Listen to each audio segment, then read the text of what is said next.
Let's see. Are they still hating? Or are they letting my microphone finally come through? Like, you dig? You know? Hey. We're gonna hit them with a hey. We're gonna man, watch out. Hit them with the Larry June real quick. You know what I'm talking about? Hey. Chill out on me. Hold back. Yeah, I saw I made police files. That's pretty cool. You know what's pretty cool? KO beats.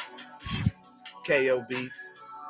KO beats. Ooh. KO beats. Ooh. KO beats. KO beats. KO beats. All right, so I don't know if y'all know this, but we're about to get into a new series. I'm excited about this one. I haven't been having fun lately. I've been wanting to have fun. And yeah, man, we're going to be getting into objections in that thing. You dig what I'm talking about? Objections are so important. You need to know when to object, okay? It's a real deal thing. You need to know when to stand up. Put all 10 toes down. If you got 2 feet, I only got 1. So I'm putting 5 toes down, but they coming strong as hell. I promise you that, okay? Don't be mistaken on camera when it comes down to the 5 toes, because I'm coming through, nigga. But yeah, we're going through objections in this thing. You know what I'm talking about? So I've developed something. Some people were kind of bringing it up, and I was like, all right. If y'all want to talk about it that much, we will do it. And so we did some developing. Not too much to go and find other people's things and kind of do stuff with. I like to develop my own and go from there. And we figure it out, right? We work together. Nothing's perfect. Nothing's set in stone. It's a constant life of knowledge and wisdom and trying to find more about who we are. So let's get into it, man. So happy y'all are here. I'm actually so glad to be on YouTube. Wow. And you know me, I'm smoking me some good reefer. All right. If I got to do some promoting around here, we're smoking on the sugar sticks from Lifted in Washington. Shout out Lifted. Y'all keep me lifted. I appreciate y'all. So we're going to be asserting sovereignty, a comprehensive curriculum on the legal objections and rights for all of my great Wise Dome people out there. Let's get to it. Foundations of legal standing and rights. In the grand theater of judicial process, wherein the rights and liberties of individuals are often subjected to the intricate machinations of established systems, the imperative of self-representation and the profound empowerment derived from substantive jurisprudential knowledge cannot be overstated. This curriculum, meticulously crafted for the esteemed members of Wise Dome, embarks upon a journey to illuminate the path of you as a propria persona litigant, the individual who, endowed by the Creator with inherent and unalienable rights, shout out to Alira, stands forth in their own person, unmediated by the external agencies that try to control you, that try to dominate you, that try to make you feel as though you're inferior when you're not, to assert your sovereign capacity within the judicial arena. The foundational tenet of this exploration rests upon the unwavering preservation of one's inherent status as sui juris, a status that pre-exists and transcends any subsequent societal or legal constructs. Don't you get that? You've always been free. You've always retained the power to waive one's rights, whether through ignorance, which we ain't gonna have now that you're here with us in Operation Wisdom. We ain't waiving nothing. Whether through ignorance, we ain't gonna have that either, because it's all about wisdom. Intimidation, which they try to bring upon you because you don't know who you are. Or misapprehension is to effectuate a de facto diminution. Screen just went crazy on me. What's going on, screen? Diminution of the endowed sovereignty. Therefore, a primary objective of this course is to instill a comprehensive understanding of how to navigate legal encounters without such forfeiture. We ain't having you forfeit nothing. Thereby retaining the full measure of power that resides within the individual ab initio from the very beginning. Throughout this extensive curriculum, I guarantee it, It is our endeavor to furnish each Wisdom member not with a mere superficial acquaintance with legal parlance, but with a profound and actionable comprehension of the jurisprudential tenets that underpin the equitable adjudication of disputes. The potentia of knowledge in this specific context manifests as the capacity to discern, to rigorously challenge, and to demand unwavering adherence to the due process of law. A procedural and substantial framework that must, at its very core, venerate and uphold the fundamental inherent rights of every man and woman. You know how everybody wants, we all start wanting to talk about who you are deep down inside, that common law man. You ain't no person, you ain't no people, unless you're a people that is an American within a duty that's upholding the integrity of this great nation and this great land, this holy land of America. This course is designed to demystify the oft arcane realm of legal procedure, transmuting it from a perceived labyrinth of obfuscation into an arena wherein the informed individual can operate with judicious confidence and meticulous precision. I'm telling you, that's what we're doing. The anticipated learning outcomes encompass the cultivated ability to identify critical junctures in legal proceedings where rights may be asserted or potentially compromised, because I ain't gonna let y'all compromise nothing. The facility to articulate legal objections with jurisprudential clarity and soundness, and an unshakable conviction in the inherent authority of self-governing individuals. Acting sui juris, we commence this scholarly undertaking with the profound understanding that true liberty is not a passively received entitlement, but an actively maintained state of mind. Maintained state of mind. You have to actively know that you are free. If you are succumbing to any aspect, now listen, there's situations where you got to. I just got my ass arrested last Friday. I ain't even come onto YouTube to talk about it yet. Okay, but actively maintaining the state of mind of knowing who you are and acting in that capacity. So important. Preserved through unceasing vigilance in honor, cultivated knowledge by presenting and acting, and the indomitable courage to assert one's true rightful standing. You got to lose the fear. I'm sorry, you got to lose the fear. The juridical domain, akin to any specialized sphere of human endeavor, possesses its own distinct lexicon. Ooh, Brenda, shout out Brenda. We were just talking about lexicons and definitions, wasn't we? A corpus of terms and phrases that, whilst often appearing recondite to the uninitiated, constitute the very architectonic structure of legal discourse and ratiocination. For the proper persona litigant, a functional mastery of this terminology is not a mere academic affectation, but an indispensable instrumentality for effectuous self-advocacy. We can all self-advocate for ourselves. We all have the right to self-govern. What, you want to sit here and tell me I ain't got the right to self-govern now? You're going to tell me that I don't have the own responsibility of free will and choice? You telling me I must succumb to you to tell me what to do? Where they do that at? Not in America. I'm going to tell you that right now. Not in America. Not on this great land. You got me messed up, bro. That's not happening. Not with me.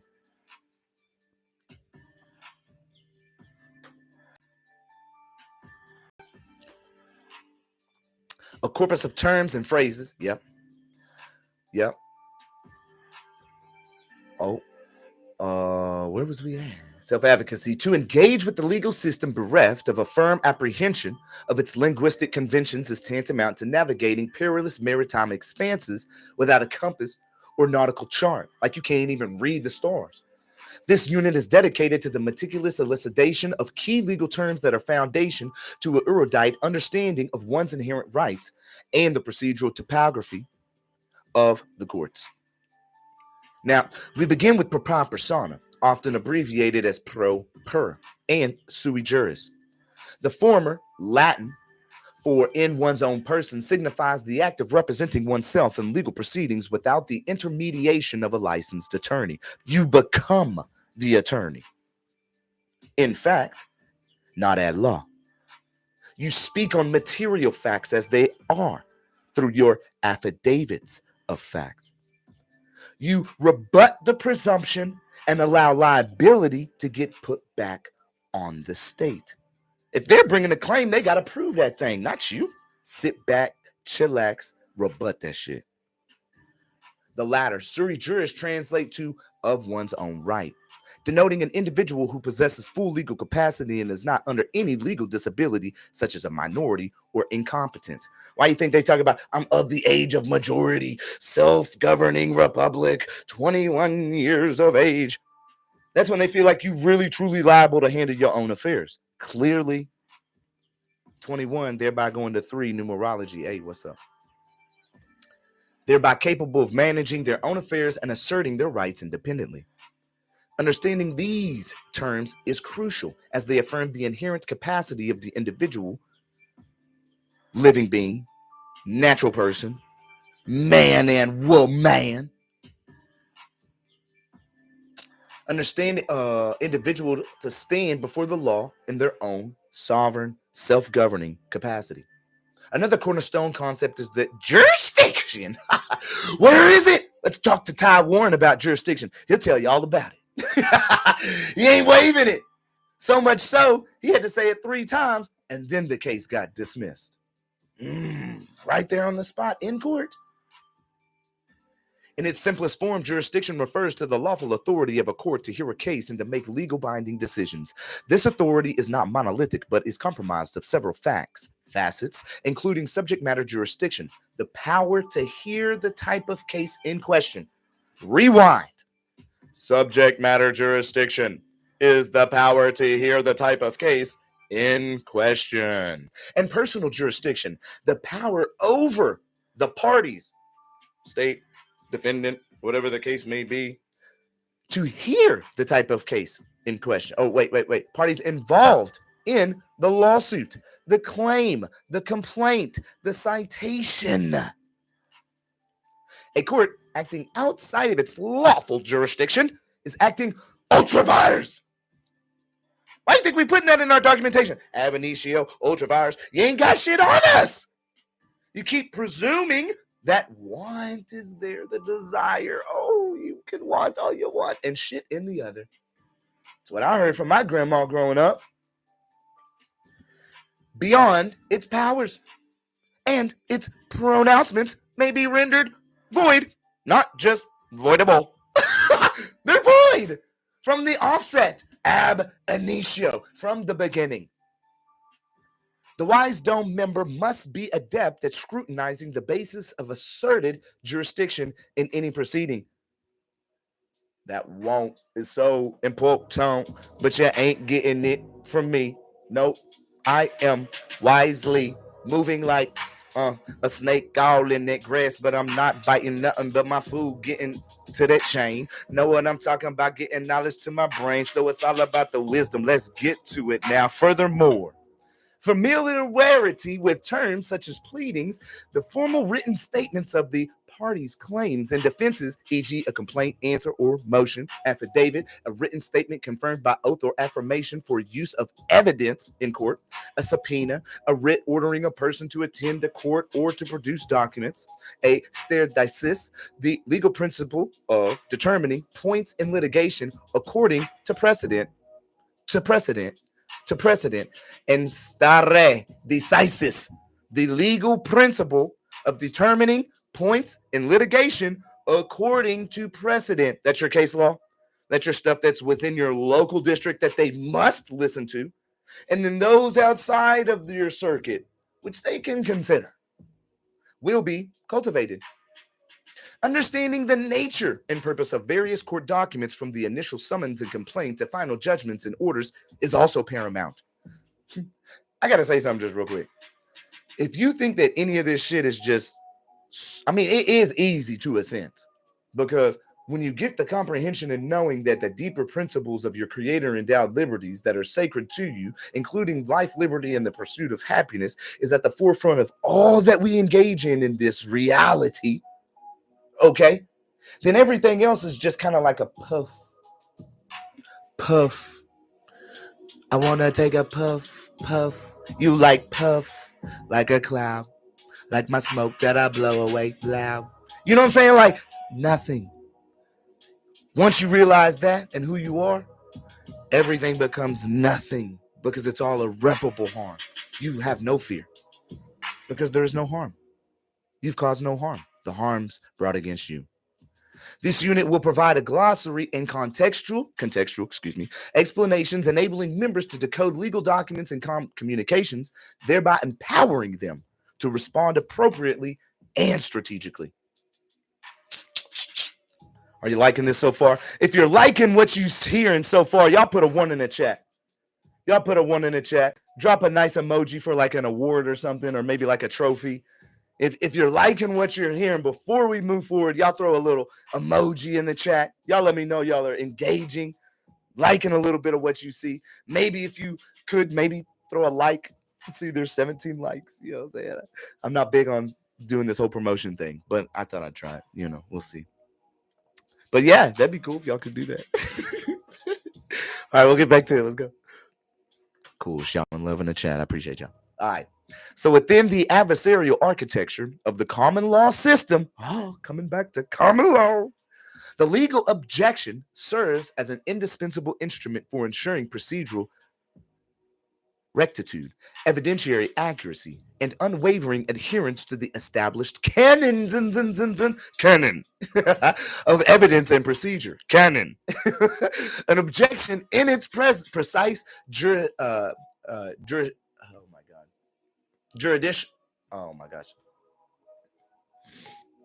judicial context constitutes a formal protestation raised in curia during a trial or evidentiary hearing to preclude a witness's testimony or other proffered evidence that is asserted to be in contravention of the established rules. It is not an act of mere contumacy. Oh my God! Don't even. Are you? Come on, man. Come on. How we saying this one? Because y'all got me over here wilding. This one's look, I can't even get it to speak it either. Well, I ain't even gonna read it then. But a sophisticated legal maneuver meticulously designed to protect the substantive and procedural rights of a litigant and to preserve the sacrosanct integrity of the judicial process itself. The principal objective of an objection is to preclude the introduction of improper evidence or testimony that could unduly prejudice the trier of fact, be it judge or jury. You hear that? Let's do this one more time. The principal objective of an objection is to preclude the introduction of improper evidence or testimony that could unduly prejudice the trier of fact, be it the judge or jury, precipitate an unjust outcome, or otherwise contravene established jurisprudential principles. For instance, an objection might be interposed to prevent the admission of hearsay, an extrajudicial statement offered to prove the verity of the matter asserted therein, irrelevant evidence that possesses no rational tendency to prove or disprove a material fact and issue, or leading interrogatories, questions propounded to a witness that inherently suggest the desired answer during direct examination. That's why you hear them, objections, Your Honor! By timely interposing a legal sound objection, the litigant invokes the authority of the presiding judicial officer to rule upon the admissibility of the challenged item, thereby ensuring that the proceedings are conducted in scrupulous accordance with the prevailing law. Beyond the immediate dissertatum of precluding inadmissible evidence, objections fulfill a crucial function in the meticulous preservation of issues, for subsequent appellate scrutiny. As a general jurisprudential tenet, if a party neglects to interpose a timely and specific objection to an averred error at the trial level, that party may be jurisprudentially estopped by operation of waiver from asserting said error as a ground for relief upon appeal. You get that? You get that? Did you hear? You might want to listen to that one again. As a general jurisprudential tenet, if a party, you and me, neglects to interpose, meaning go ahead and interject A timely and specific objection, meaning one verbally on the record, to an averred error at the trial level. That means as we're going through the process on the record, as we're arguing to some kind of mistake that's been made that we see, that party may be jurisprudentially estopped. That means they just not going to be able to move forward by operation of waiver if they were to bring forth a waiver or declaration from asserting said error as a ground of relief upon appeal. Meaning your ass can't bring it up in appeal if you ain't try to get that shit corrected back then in the first place. Your fault. Shouldn't have let them get by. Shouldn't have let them run over you. Ain't that crazy? That's like, it's so weird because it's like, well, y'all want us to let them run over our rights in the roads by just succumbing to their violence and not defending ourselves when we come into such harm, which is, I'm not for violence. So I am going to be that person that's like, all right, you going to do what you're going to do? Let's go. Let's do the rodeo. Because, I mean, I don't know what to do. It's under duress. I'm not going to fight you or harm you or like I had a woman cop, 2 women cop. Wee, wee, wee, wee, wee, wee. You know, like a cop car, you know, arrest me. And I could have probably, you know, but why? Not if you want to violate my rights because you're ignorant of the law, that's no excuse. And I'm coming after that. And we already are. So, but what I'm saying is you better bring up, it's crazy how we can't do it in the streets, but we better do it in the courtroom. Like we can't stop everything. It's crazy. Consequently, the act of objecting creates an I'm not even sharing screen. Hold on. Let me get it right. Let me get it right. Screen, my guy. Get right. But boy, get it right. Indelible formal record of the alleged impropriety in the trial courts. Dispositive ruling thereon. A record indispensable should a superior tribunal be convened to review the antecedent proceedings. The deontological framework circumscribing the interposition of objections is likewise of paramount import. Objections ought not to be tendered frivolously, nor for the vexatious purpose of harassment or undue protraction of proceedings. Rather, they must be predicated upon a bona fide conviction that a legitimate jurisprudential basis for the objection subsists. Be wise in your objections. Be mindful of what time to hit and what time to sit. You want to be very meticulous in your operation as far as how you operating and bringing forth the objections, y'all. Objections ought not, okay, yep. Rather, they must be predicated upon a bona fide, yep. The wise dome member operating propria persona must assiduously cultivate not only the erudition of when and how to object, but also the sagacious discernment to do so with judicious responsibility and optimal efficacy. Oh my God, I hate this word too. Efficacy. Jeez. This unit will meticulously explore the variegated categories of objections, the procedural prerequisites for their assertion, and the nuanced strategic considerations attendant upon the deployment, invariably with steadfast orientation towards the vindication of due process, which is due to me and you. I'm a combat veteran of 20 years when the enemy kills you. Looking at, and the attainment of a just and equitable resolution. This module effectuates the expansion upon the pivotal legal objections initially delineated, furnishing a more granular exegesis of the jurisprudential underpinnings and pragmatic application. An exhaustive comprehension of these objections is paramount to import for any wise dome member aspiring to navigate judicial encounters with sagacity and meticulously safeguard their inherent unalienable rights. Subject matter jurisdiction, denoted in Latin as jurisdictio rationale materia, refers to the inherent authority of a tribunal to adjudicate controversies of a particular type or substantive nature. It is an axiom of jurisprudence, a staple, a foundation, a cornerstone, that a court cannot lawfully act and its pronouncements are bereft of legal effect if it is divested of jurisdiction over the subject matter of the dispute. Let's put this into context. You know me, I like to move about freely. I have my free rights to move about freely. I mean, they're not rights. They're secured liberties in my essence of knowing and creation and being in my aura of all. Okay?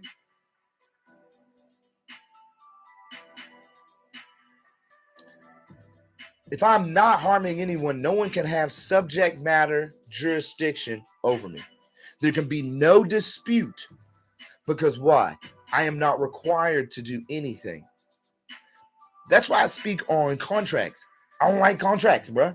Contracts put you in an obligation. You dig what I'm saying? It's like, dude, on my last, not my last arrest, but March 3rd arrest out in Stevens, Clickitat County. Sheriffs came out and said, oh, well, yeah, man. Another one confirmed it, like they always confirm it. Oh, yeah, man, when you go get that driver's license, you know, you lose some rights for the privileges of the roads. Okay? There has to be subject matter, consent. But if there is no harm other than consent being given, there is no subject matter jurisdiction that one can impose upon you because you're free. It's pretty simple. So I hope now, for those who don't understand subject matter jurisdiction, it's that simple. It really is. Subject matter determines on what the claim is. Like, were you involved? We're getting there.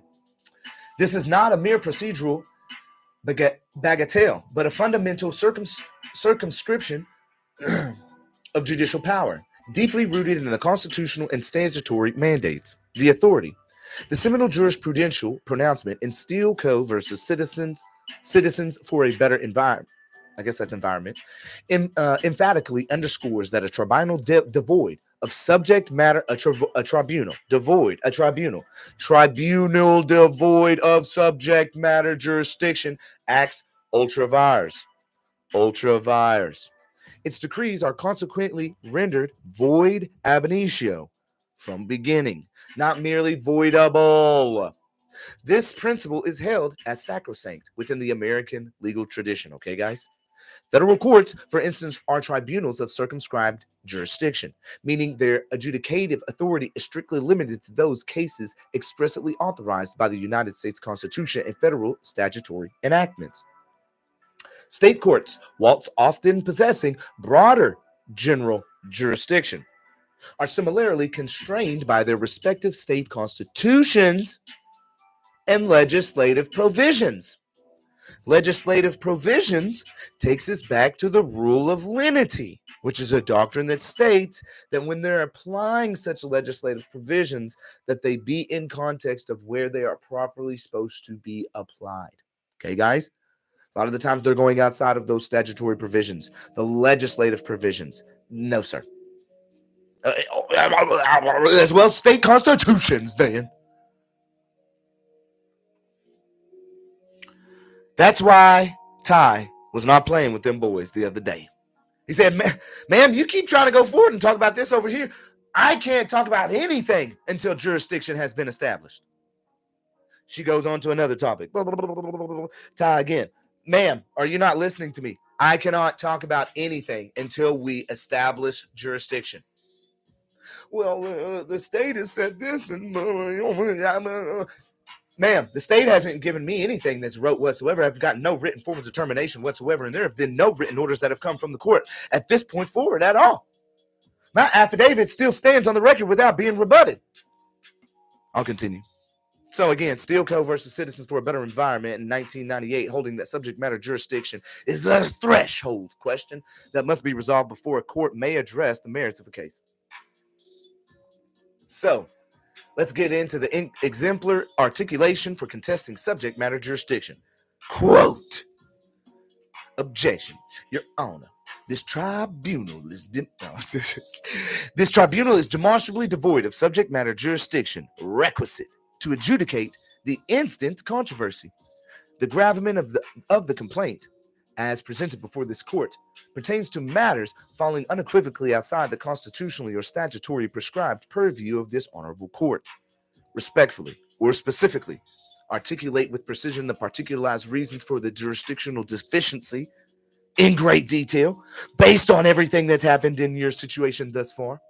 E.g., the matter is exclusively reserved for adjudication by a tribunal of specialized jurisdiction, or the quantum of damages sought fails to satisfy the monetary threshold for this court's jurisdiction, or the constitutional violations on the forefront as you currently see them, including those such as, which we use a lot, fruit of the poisonous tree.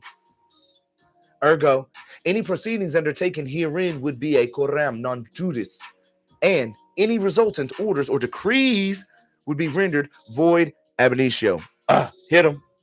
Hit him with a record and you want to move with like suave after that. After that move, after that statement, you just kind of like ab initio. You just kind of move. You kind of like you sit back on him and look. You ain't got to cross your arms because then that's too tense. You just want to be like and look around like, you know what I'm saying? Like, ooh, hit him pretty hard, but have fun with it too. Remember, the judge is supposed to be your friend and work in your favor. Okay. Especially a lot of these administrative law judges, ALJs, okay? They're really just clerks. They're the highest clerk of the involved agency. Y'all know that.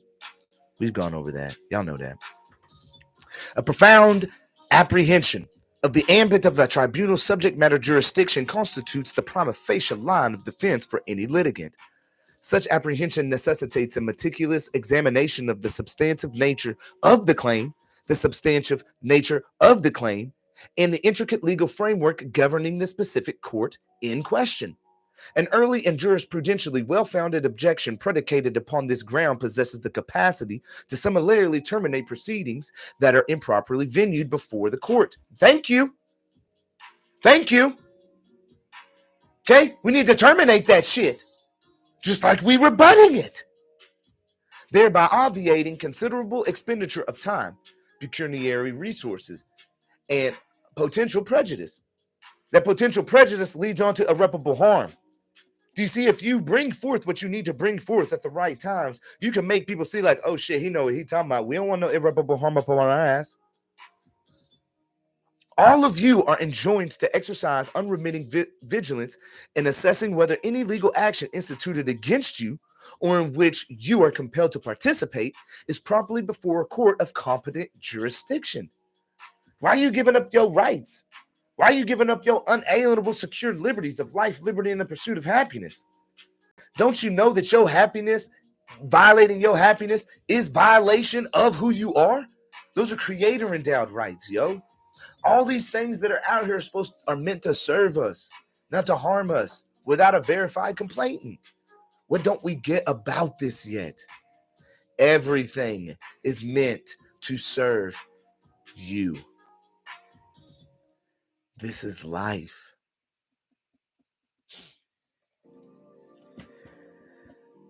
Do you know how much of a blessing it is to have life? I think everybody really can understand that when they've lost someone that's very close to them. Time hits just a little bit harder, right? So why are we getting that respect from those who are supposed to serve us? That's a hard one for me to grasp. Life is sacred. Life is divine. Each person is divine. Each being is divine. I'm not talking about legal person. I'm talking about each living being in essence and creation of God. The I am, that spark. I am like in such gratitude to have that. And I don't see how those who are meant to serve and protect do not see that for what that is. Our country's better. Our country's better. Our country's better. Should a bona fide basis exist to conclude that subject matter jurisdiction is deficient, the timely interposition of an objection is not merely a litigant's prerogative, but an indispensable measure in upholding the sanctity of the rule of law and safeguarding one's own inviolable standing. You're standing with morals. You're standing with honor. You're standing with integrity. This unit serves as an initial explication. Subsequent units shall delve with greater particularity. Yeah, we know. The authority. Now, Federal Rule of Civil Procedure 12B2. That motion to dismiss. That motion to dismiss.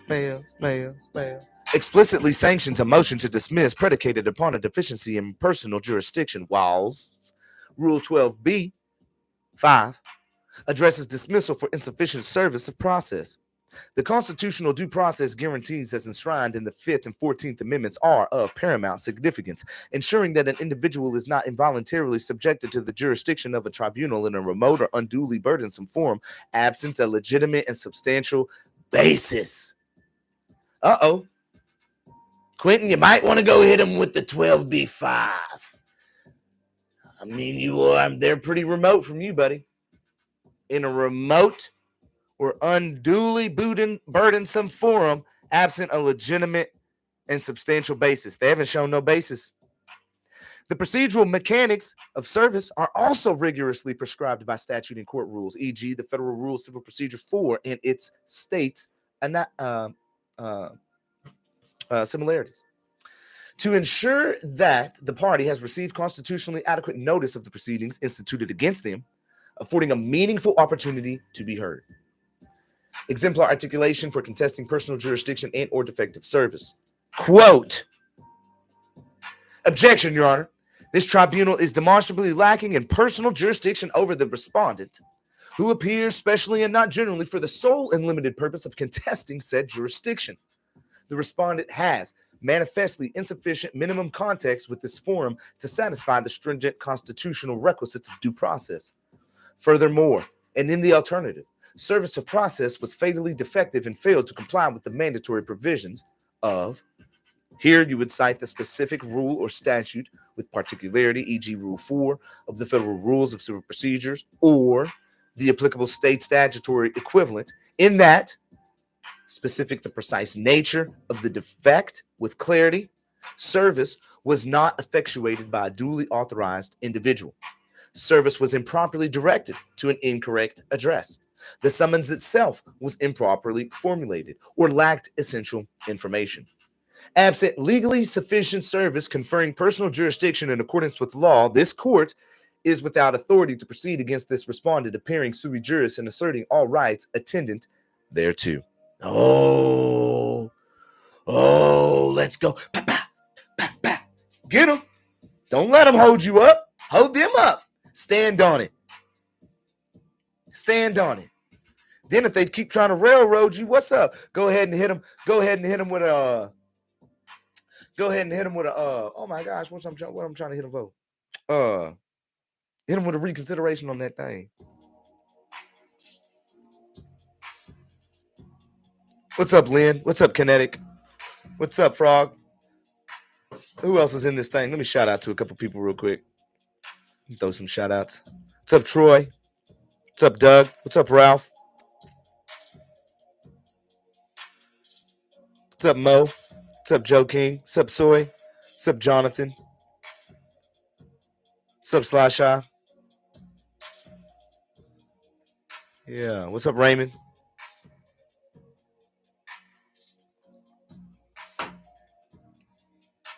Now, a challenge to personal jurisdiction frequently arises when a defendant is not domiciled within the state wherein the lawsuit is initiated, the complaint is initiated, the summons is initiated.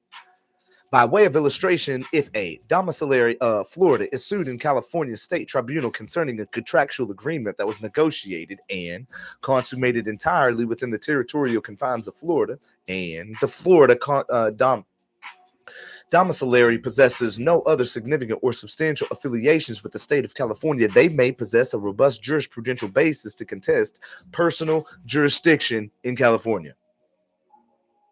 The adjudicating court would then be compelled to meticulously analyze whether the defendant purposefully availed themselves of the privileges and immunities attendant upon conducting activities within California, or has otherwise established systematic and continuous contacts with the forum state sufficient to warrant the exercise of such jurisdiction.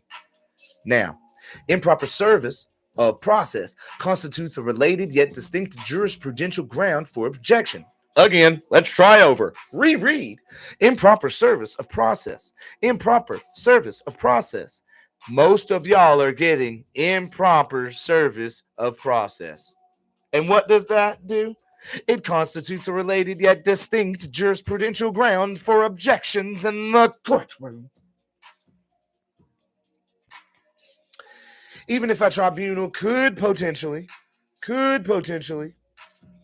hold on one second.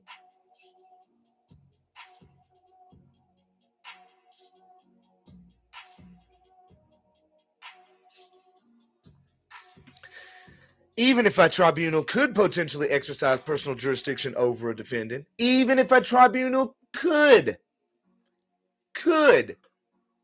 it is precluded from doing so unless the defendant has been formally and properly noticed of the lawsuit in strict notified of the complaint in strict accordance with the prevailing legal and constitutional mandates. Like my boy Doug always say, what Tanawa out there doing? What Tanawa out there doing? What's Tanawa out there doing? Grand jury indictment. Most of y'all don't even have a warrant. They out here going on based on everything on warrantless arrest. Do you know what a warrantless arrest requires? A gross misdemeanor and or felony. You know that, right? Like, it can't just be a misdemeanor.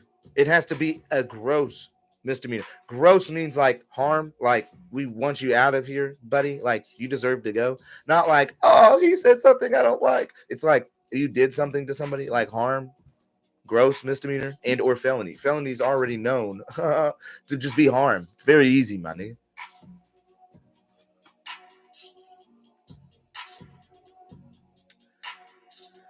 They don't get it. They really don't understand. The cops don't even understand what a warrantless arrest is and what it requires. And that's why we winning out here. Examples of such defective service, and that's why they will change, because knowledge empowers everybody. And what happens then? We get a unity of the public and the police, which may deviate the proceedings, include inter alia. Service effectuated by an individual statutorily disqualified from performing such service, e.g., a party to the instant litigation. Depositing the summons and complaint in a previous domicile where the defendant no longer maintains actual residence. Improper service. Omitting statutorily mandated documents from the service packet. Failure to serve a copy of the complaint with the summons. Employing a method of service not sanctioned by the applicable procedural rules under the specific circumstances. Attempting service by publication. I don't like this one, bro.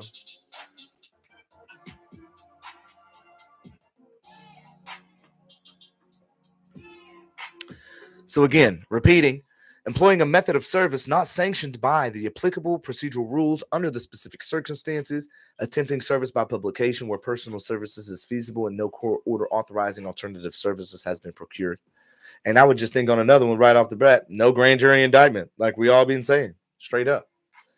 So a Wisdom member, when confronted with the institution of legal action, is duty bound to meticulously scrutinize both the asserted predicate for personal jurisdiction and the precise manner in which service of process was purportedly effectuated.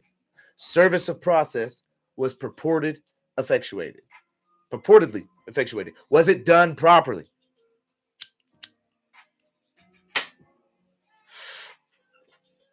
Was it done properly? Was due process violations brought forth? If such, you have a pretty strong objection. So, a timely and jurisprudentially sound objection on these grounds customarily interposed at the earliest practicable juncture within a responsive pleading or a pre-answer motion to dismiss pursuant to Rule 12b is of critical import, y'all. Neglecting to raise these objections with requisite propriety and promptitude can, by operation, remember we already said, of law, result in a waiver of said defenses when you go in and moving forward in appeal, okay? Thereby inadvertently submitting oneself to the tribunal's jurisdiction, even if such jurisdiction was initially deficient or altogether absent. We're always rebutting that shit. Now that we're learning where all the presumptions and assumptions are at, we now know where we can place our objections to push that shit back. Y'all make me want to throw in some Lil Jon. It's like, you know how I dare to use the word crunk, but it get crunk by rebutting that shit and getting it up off you. It is furthermore of crucial significance to apprehend that appearing in curia to contest the substantive merits of a case without first assiduously preserving an objection to personal jurisdiction may be construed by the court as a general appearance. You hear that? You hear that? May be construed by the court as a general appearance. That's crazy. Let's run it back. It is furthermore of crucial significance to apprehend that appearing in curia to contest the substantive merits of a case without first assiduously preserving an objection to personal jurisdiction may be construed by the court as a general appearance, which, in and of itself, can confer personal jurisdiction upon the tribunal. Damn, homie. Damn, homie. Someone better clip that. That one's a good one. Are we on the record? Bring that bad boy up. Let it be known with a judicial notice, and then move forward. If not, if you ain't preserving it, you might be construed out there in the courts as appearing in general. Just letting you know. This objection underscores the fundamental jurisprudential principle that a court's power is not plenary, but must be exercised, must be exercised, must be exercised, must be invoked, strictly within the confines of constitutional due process and established legal rules. For it's like, if I'm coming in, bruh, I'm coming in with all power. I am he, Cameron, James Wilson, the one true all creation of creation, retaining all power, not reserving all rights, not waiving any. Like coming in, I am he. You are coming in and announcing yourself above. I am he. I am he. I am. For the propria persona litigant, a comprehensive understanding and assertive invocation of these jurisdictional defenses constitutes a fundamental aspect of protecting one's inherent rights against potential ultra-vires actions by the judicial system. The mere knowledge of legal objections, however comprehensive, remains an inert intellectual asset absent the cultivated skills of strategic deployment. The efficacy of an objection is inextricably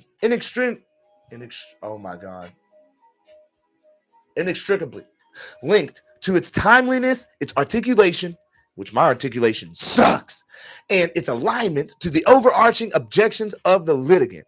This unit delves into the nuanced considerations that govern the tactical application of objections, transforming them from reactive interjectives, you hear that? Moving you away from reacting interjections, getting back from, oh, I'm late, let me react, into proactive instruments of legal advocacy for the propria persona litigant. Now, where are we at? 49 minutes? Ooh. I think we're going to leave off on module 4. And I think we're going to do a giveaway. I think I'm going to do a giveaway today. I think I'm going to do a quick giveaway. I don't know where I got this at. I don't think I got it anywhere other than a picture. I do have it in a picture somewhere. Let me get it. So I think we're going to do a little bit of giveaway. But I don't know how to do it.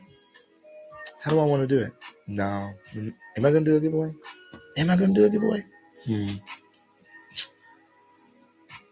No, I think I'm going to do a giveaway on the announcement of it.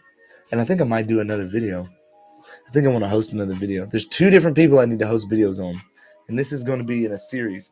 So what we're going to do is we're going to stop this one on module 4. The next starting point will be strategic deployment and procedural acumen.